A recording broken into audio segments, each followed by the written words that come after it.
राज्यातील एकही शाळा बिना अनुदानित राहणार नाही। तथापि सन 2005 नंतरच्या सर्व शिक्षकांना जुनी पेन्शन योजना लागू करण्यात येईल। राज्यात हजारो विना अनुदानित शाळांमधील शिक्षक कित्येक वर्षांपासून वेतनाच्या प्रतीक्षेत आहेत। जुनी पेन्शन असो किंवा मग वेतन आयोगाच्या थकबाकीचा प्रश्न असो, यासाठी स्वतःच्या जीवाची पर्वा न करता शिक्षकांच्या सर्व समस्या शासन स्तरावर सोडवण्यात येतील। शिक्षक हा समाजाला दिशा देणारा घटक असून नवी पिढी घडवणारा एक योद्धा आहे। मी पुन्हा येईन असे मी म्हणणार नाही, परंतु शिक्षकांनी माझ्या पाठीशी खंबीरपणे उभे राहण्याचे आवाहन शिक्षक मतदारसंघातून निवडणूक लढवणारे आघाडीचे उमेदवार प्राध्यापक श्रीकांत देशपांडे यांनी युवा उद्योजक जगदीश जयस्वाल यांनी लक्ष्मी पेट्रोल पंप येथे आयोजित केलेल्या स्वागत समारंभ प्रसंगी केले। यावेळी हिवरखेड गावचे युवा सरपंच विजय पाचारे, श्रीपाद ढोमणे, मेश्राम, देवेंद्र वंजारी, सुधाकर दोटे, प्रकाश घोरमाळे, दाऊद मंचकावर उपस्थित होते। सर्वप्रथम युवा उद्योजक जगदीश जयस्वाल यांच्या हस्ते प्राध्यापक श्रीकांत देशपांडे यांचा शाल आणि श्रीफळ देऊन सत्कार करण्यात आला। यावेळी अब्दुल नईम, सरपंच विजय पाचारे, श्रीपाद ढोमणे यांनी आपल्या भाषणातून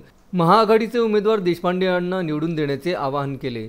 युवा उद्योजक जगदीश जयस्वाल यांनी सामाजिक कामाचा वसा घेऊन कोणत्याही प्रकारचा स्वार्थ न ठेवता कोरोनाच्या काळात त्यांनी गोरगरिबांना अत्यावश्यक सेवा पुरवणाऱ्या लोकांसाठी कोणत्याही प्रकारची मदत न घेता स्वतः जेवणाची आणि नाश्त्याची व्यवस्था केली। कित्येक शाळांतील विद्यार्थ्यांना शालेय साहित्य, सॅनिटायझर उपलब्ध करून दिले।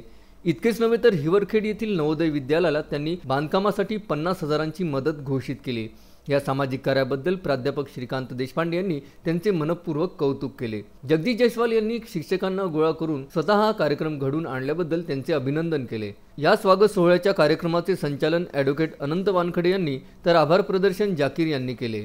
यावेळी यासीर, आसिफ पठाण, फातिमा स्कूलचे मुख्याध्यापक शेख राजा, शेख वसीम यांच्यासह शिवसेना, काँग्रेस, राष्ट्रवादी काँग्रेसचे मोर्शी तालुक्यातील कार्यकर्ते मोठ्या संख्येने उपस्थित होते। संजय गारपवारसह दत्तराज इंगळे, विदर्भ न्यूज, मोर्शी।